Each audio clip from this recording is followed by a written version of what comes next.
When we're ready. Ready when you are. Okay, let her rip. Good evening, everyone, and welcome to the regular school committee meeting of September 14th. If everyone could please stand for pledge allegiance. I pledge allegiance to the flag of the United States of America and to the republic for which it stands, one nation, under God, indivisible, with liberty and justice for all. At this moment, we're going to take a moment of reflection using the IB terminology.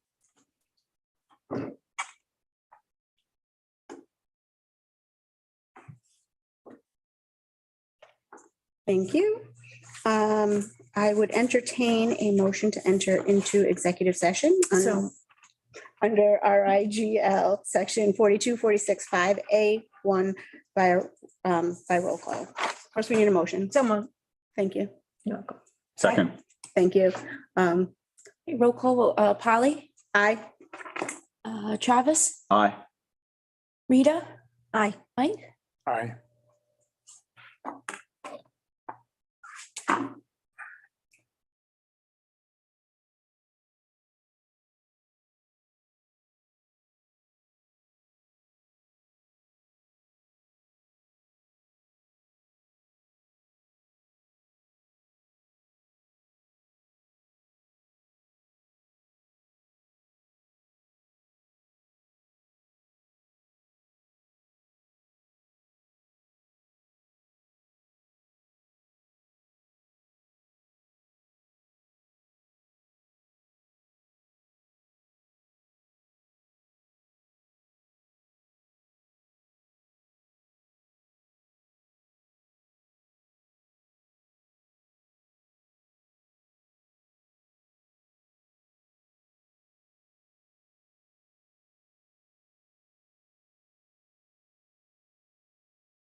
Here we go.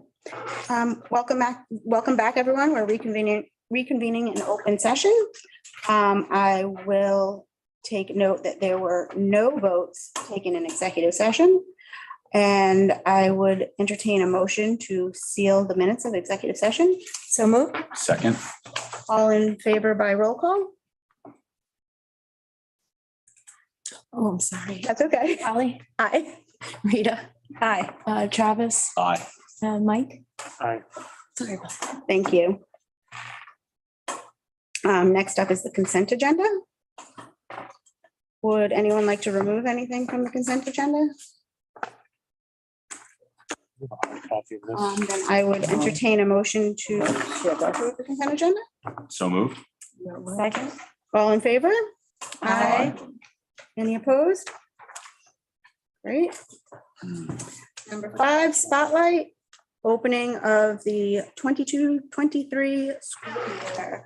Mr. McKinnon, are you handling that? I'm going to handle that, All right, super. Awesome. Chairperson. So we kind of opened up on the 26th of August. We had our kindergarten orientation. PST had a tremendous little snack and presents for all the kindergarten students when they finished their day.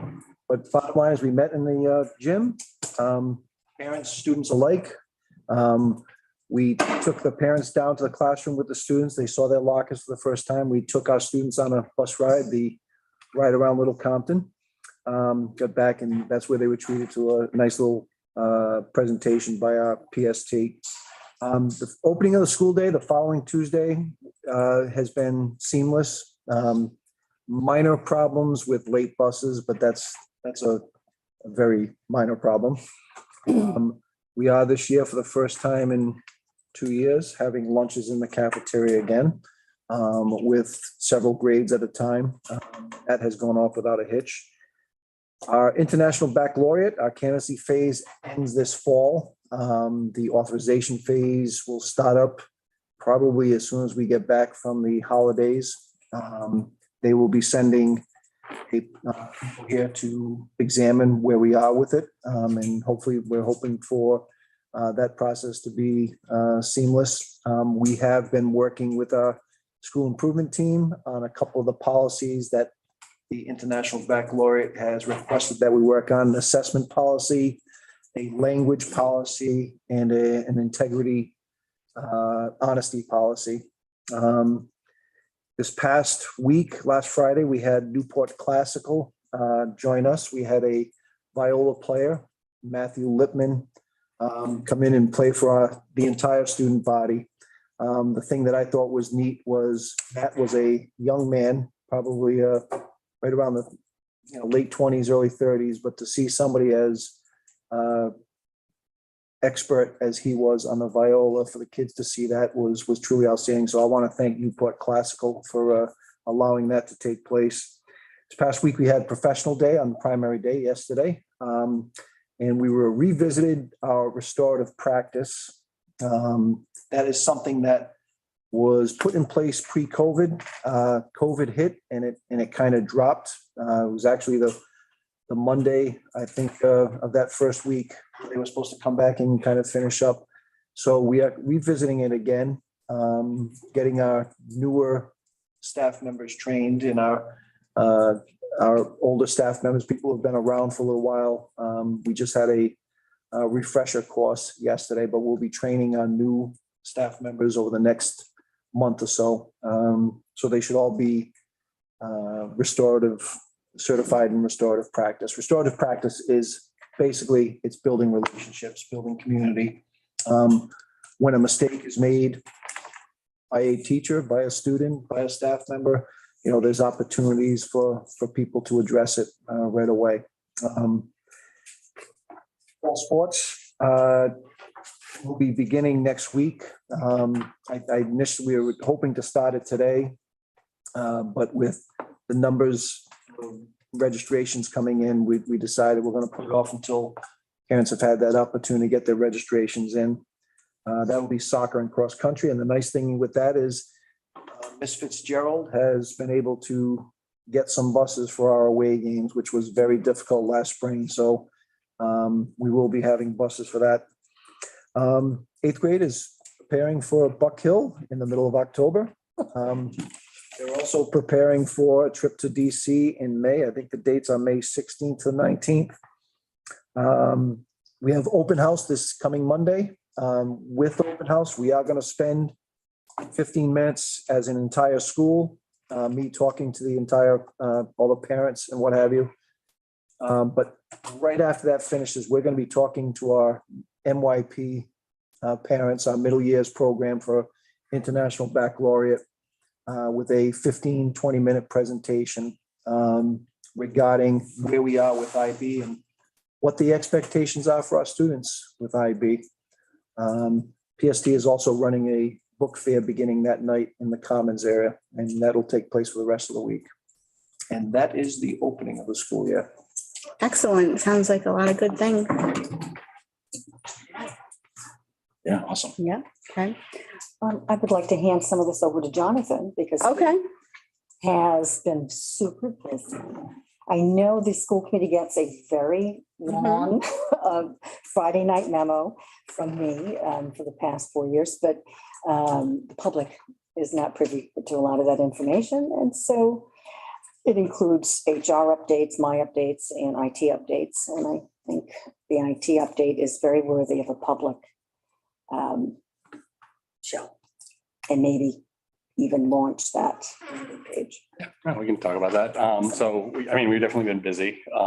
Just for this school year, we've been making some changes to the classroom, going more for the standardized classroom across all grades. So, we already had the Promethean boards. They've all been upgraded. Every device that we have, student, faculty, staff, anything, now plugs into any board or any monitor at any desk that you happen to sit at, using a single USB-C cable. That will also charge the device now at full speed. So it's one cable across all devices, teacher, student, et cetera. Eliminates the need for adapters, confusing plugins, switching inputs, all that kind of stuff. It's all just kind of gone at this point. So we're very happy about that. We finished migrating to an all IP-based phone system and upgrading some stuff on the infrastructure side of things so that all of our closets now have at least 4 hours of battery backup. That means that everything that's powered by the network, our phones, our Wi-Fi access points, our access control system, those can all operate even in the event of a total power loss and without a generator for the majority of a school day. So we're working towards a full school day just to be on the really safe side. But that's now up and running for this school year. We have a new camera system. There's still 2 or 3 more to hang up, but the majority of them are up and running, and that's been going well so far. We're still doing some more access control upgrades. We're planning on fobbing a couple more of the doors in the back to make those a little bit more secure. And likewise, at the same time, people will essentially fob out of the building. They won't be locking themselves in the building. Obviously, we can't do that. But what that will do is tell the system whether or not a teacher is leaving with the child. So in the event a student were to run off accidentally or not, the main office would actually get an alert along with a picture of the door and who's leaving the door at that time if there wasn't an adult accompanying them. So a lot of work on to try and make the back end of things very, very seamless, not be intrusive, but also keep an eye on everything, keep everybody safe. We've overhauled a lot of the storage and backup systems. This isn't the exciting part, I know, but it's all redundant, fully encrypted, both in transit and storage. And that's the storage for our pretty much all online paperwork flow now.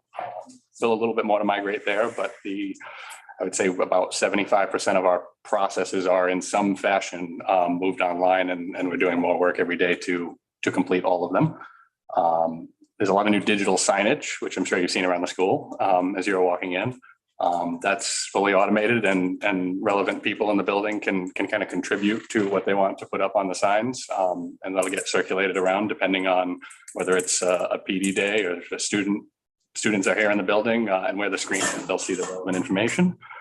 I'm trying to think, we integrated a few more applications into our single sign-on system. So I want to say there's probably 4 or 5 more this year that students don't have usernames and passwords for anymore. Teachers don't have to set up their classroom and roster them and do all this stuff on the first day. They just show up, sign into their Chromebook, or for the elementary kids, they show their badge to the Chromebook camera and it signs them into everything. So a lot less overhead, a lot less to manage as far as that goes. I know that can be a managing passwords is never fun for anybody. Never mind for a room full of first graders, I'm sure. That's just something to take the load off of people in the building and gives them one less thing to think about. And then I guess the really big one, which I'll just pull up here really quick, is our new website, which we launched around the same time as the start of school, although there was a provider issue that took it down for about a day or two. But after that, we were up and running. That video is a little smoother on my screen, I promise you. It's because of the streaming. So it's a little more user-friendly, a little more modern. This just happens over time. Websites you add more and more onto it. Different people manage different parts, and then you end up with a lot of bloat. It gets confusing. So we really tried to simplify a lot of what's happening here. As you'll see, there's not a ton other than it kind of directs you to the main two things you might be here for. As you scroll down, it shows you kind of your frequently used apps, the things people most want. Has a news highlight section where we can actually post stories, which will also eventually integrate into Facebook, Instagram, Twitter, and share seamlessly across all those platforms. And actually, we have an Instagram account now, if you didn't see that in the memo. And yeah, so a lot of thought was put into trying to organize it into a way that made sense depending on who you are and why you're visiting this site. So if you're here for something district related, there's a relevant tab with all of the school committee information, maybe anything about meetings. If you're a family and you're looking for more information on the start of the school year, the handbook, anything like that. All your relevant resources and links are kind of front and center in this one portal rather than spread out among 8 different pages. The same goes for any kind of forms and documents you might be looking for, any type of like information about transportation, so on and so forth. So again, a lot more user-friendly, minimal. We try not to be so text heavy. Nobody wants to sign on and read 8 pages of text to try and find something. So it's all short, sweet, and to the point as much as we could. And obviously the school page kind of highlights what's happening around the school. We'll plan to add more personal photos as time goes on, certainly. Jonathan, yeah. Could you show us how we shifted from pretty much paper-based to Airsight? Yeah, I can click into one of those, definitely. I was actually just going to talk about new school year stuff here. So that leads us into that, which, yeah, so there's a portal on here which gives you all of the information about COVID response, health and safety, and just changes that we've made for this school year. And a calendar section. I'll just say that really quick. We're going to pretty this one up a little bit, but basically this calendar is now not just an entity on a web page. This is something that parents can subscribe to, keep a copy of on their own phone, receive alerts about. It'll integrate with Parent Square events really nicely. Anybody in the school, although some of them might not know it yet, already have it. So it feeds in along with, say if you're a student, it feeds together with all the school events, along with your Google Classroom assignments, your due dates for tests, all those kind of things, all in one view. As well as allows people to see maybe frequently used spaces for use of facilities, forms, processes, that sort of stuff. So yeah, let me go over to forms and documents for a second, and I can give you a quick idea. Although I'll do this really quick. So launching, I just picked the sports registration packet. That's probably our shortest one. Launching that, you would actually see something that requires you normally to authenticate who you are, which I'll attempt to do really fast while I explain what it does. But basically it walks you through, if you haven't filled one of these out, an online paper process. Verifies your identity first, of course. That way it is a legally binding document.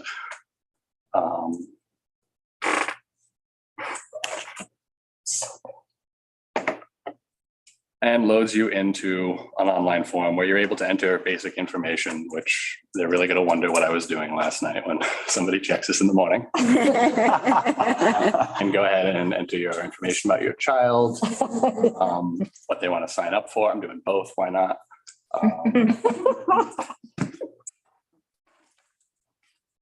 I think we're one of the few districts that is 100% paper-free. That's so nice. Yes. Bio packet, everything. Upload the ID. There we go. Add that in there. So we'll add our physical form because we need that, our photo ID to have the school digitally notarize it. Oh. Continue through there. I'm not going to keep going through the whole thing. Just to give you an idea. So here's the assumption of risk form, which you can tab through. It shows you everything that's required, kind of guides you through it. And at the completion of this, there's a number of things that happen. All of the medical forms that you attach to this get wrapped up into an archive and transmitted securely into a drive that the nurse has access to. And that gets filed away by a student along with their medical records. Anything that athletics would need, the child signing up, the sport they're signing up for, the emergency contact, those forms get bundled up into a package and put into an athletics drive. Likewise, all of our processes now, when you fill out your new student registration, the further notices will be sent to HR, the medical documentation to the nurse's office, the bio sheets to the main office, and it all just shows up digitally. It also simultaneously creates a ticket in our system now, where people actually have to acknowledge that in some way. So it's not just one person doing this job. So it shouldn't be one person getting notified. It goes out to a pool of people who see the ticket, can assign it a priority if necessary. And then the first person to start working on it then lets everybody know that somebody's already addressing this. And likewise, when they're done, they mark it as closed and everybody knows that work is now completed. So we're kind of applying that system, that logic of accountability and tracking everything to make sure nothing gets missed. Really just everywhere we can to make sure that things are dealt with quickly, efficiently, error-free. And yeah, that is the website. Awesome. URL as before. Yep, same address as before, lcsd.k12.ri.us. Someday we'll change that. We actually might be moving to the .gov space pretty soon. That affords us a number of federal protections that are just really nice to have. Excellent. Just got a couple of questions from Okay. Jonathan. You talked about backups and what have you, and the IP phone system. So that's all internet based, correct? To some degree.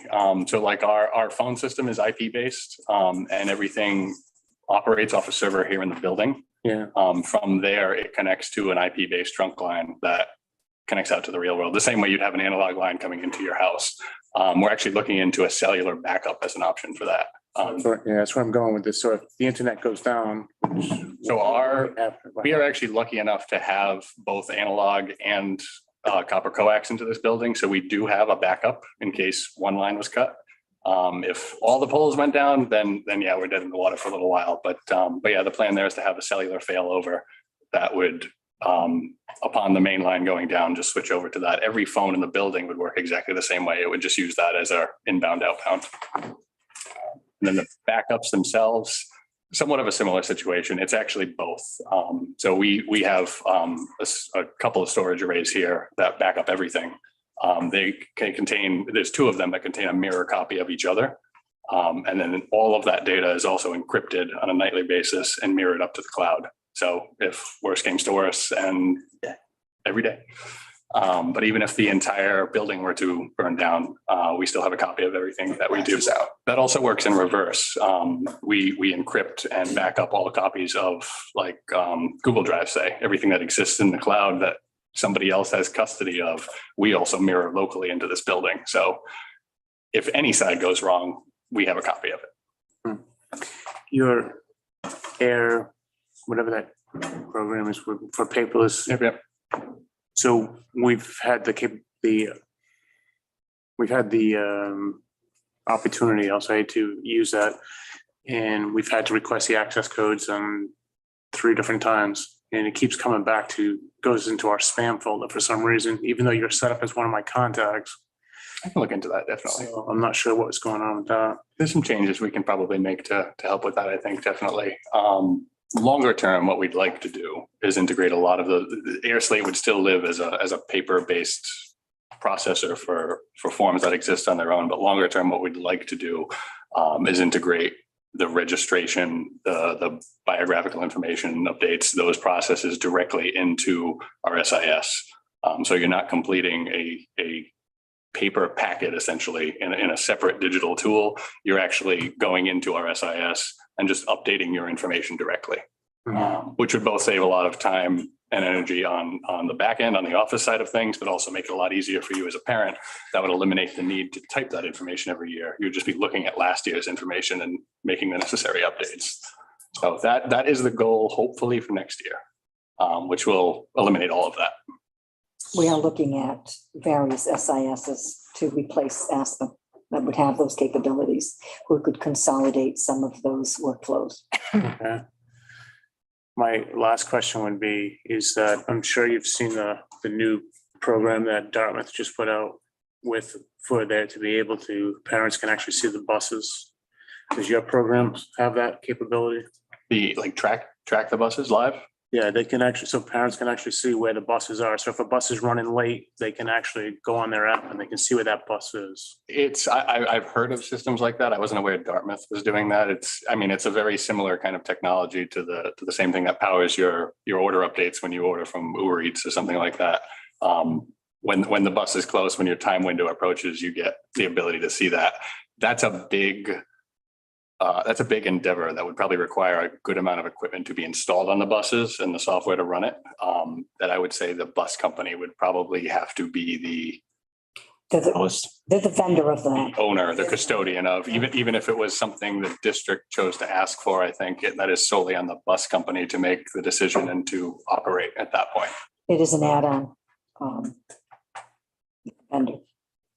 It's just how many times you sending out emails. Bus 2 is running late, bus 5 is running late. Bus live, definitely. I'm just thinking, I mean, Jonathan's spewing out all this stuff that these programs do. I mean, it's that even I think that would certainly be a real convenience, a benefit for parents to be able to see that. Especially, I mean, I had a very long bus route myself when I was growing up. It was probably a good hour, and things just happen, bad weather. It's always tough to deal with, I'm sure. So it would be a very cool thing to have. Madam Chair.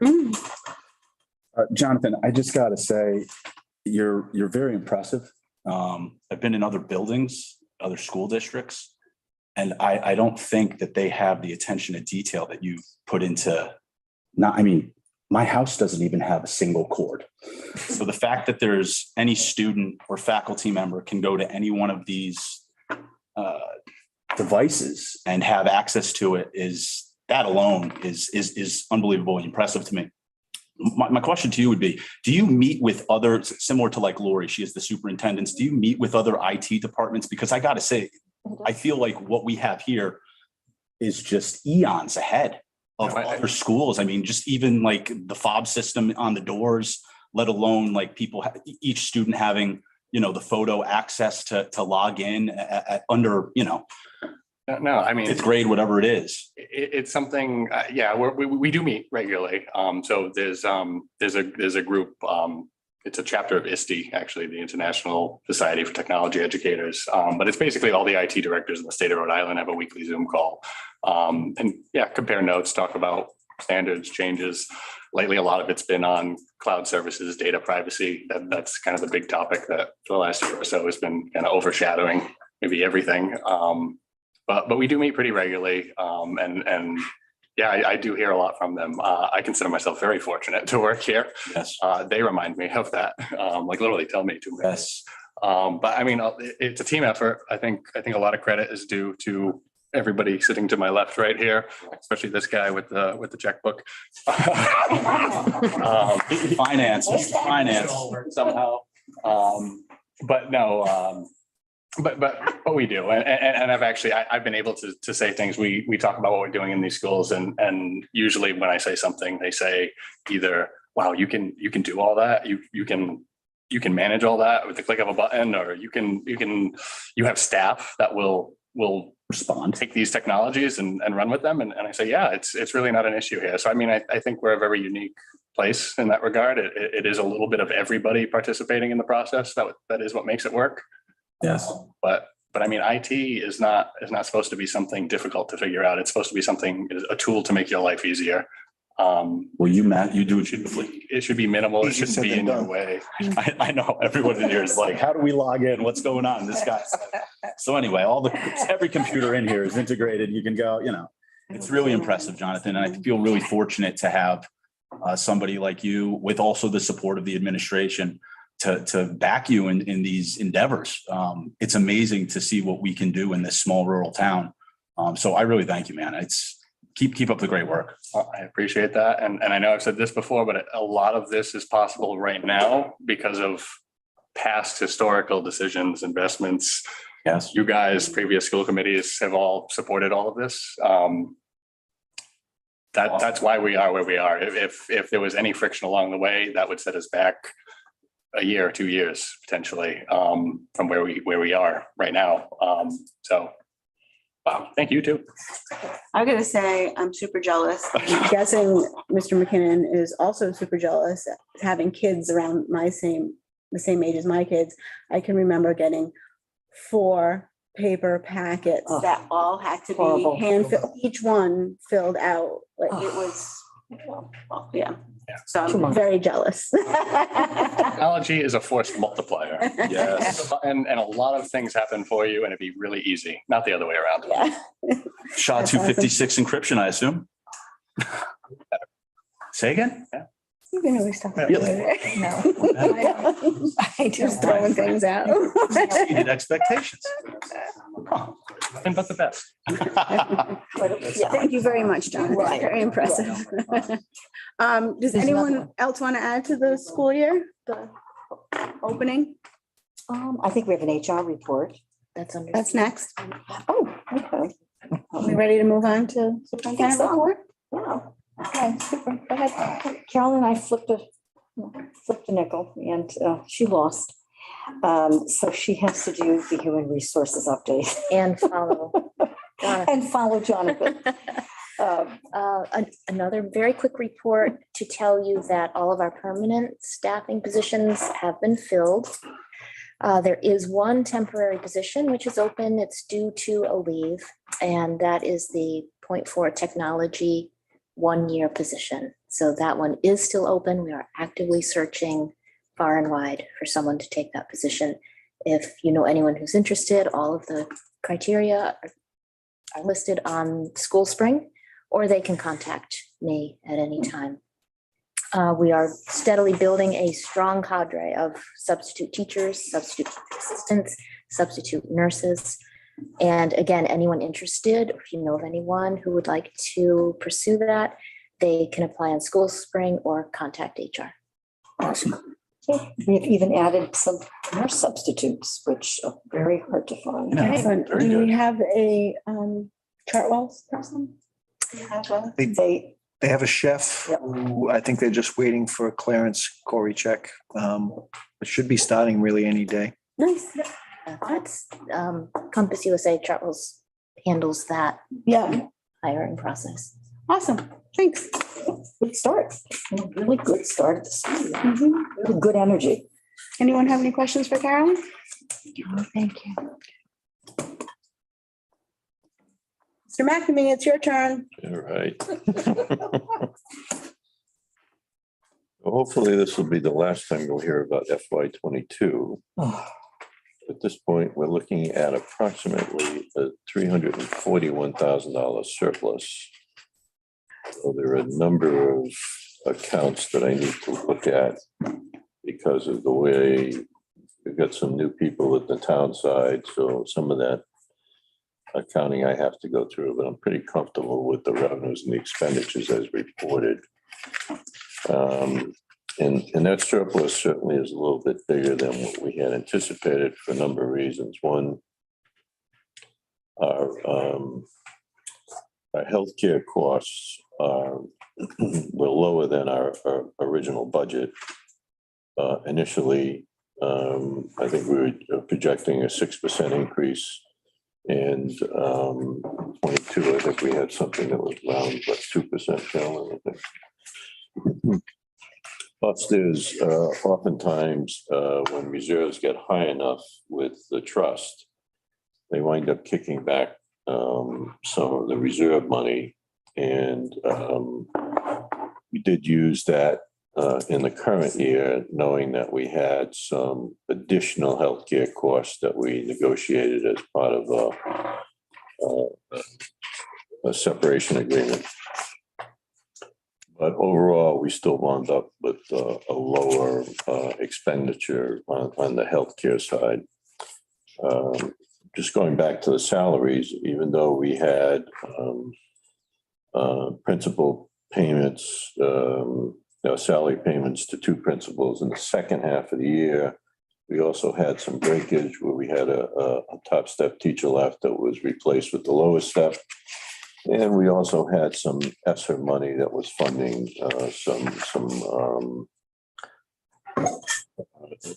some positions in the second half of the year too. So we did wind up with a better than what we had expected salary costs. In addition, our substitute costs were less than budgeted by about $10,000. So that was a number that was just difficult to kind of pinpoint, but we were a little bit better than budget by about 10 grand there. We did have a little bit of a surplus in our transportation costs, and some of that was, as Principal McKinnon had said, that last year some of the extracurricular and the athletic busing didn't happen. We also, in this busing, hopefully when we get the busing contract, we'll have that we only paid for the school, the days that the school is in session. So a lot of the contracts now, because the bus company is figuring on 180 days, you pay for the 180 days. So if you go 172 days, but we seem to be going back to the 180. So in our case, we were, I think, had 7 or 8 virtual days that we did wind up paying buses for. It also looks like the bus monitors, and I think this might be a hiring issue where they didn't have sufficient number of bus monitors. So I saw a little bit of a dip in the number of hours for the bus monitors. So there was, clearly a savings in those two areas. So we saw a little bit of a reduction from budget in that area.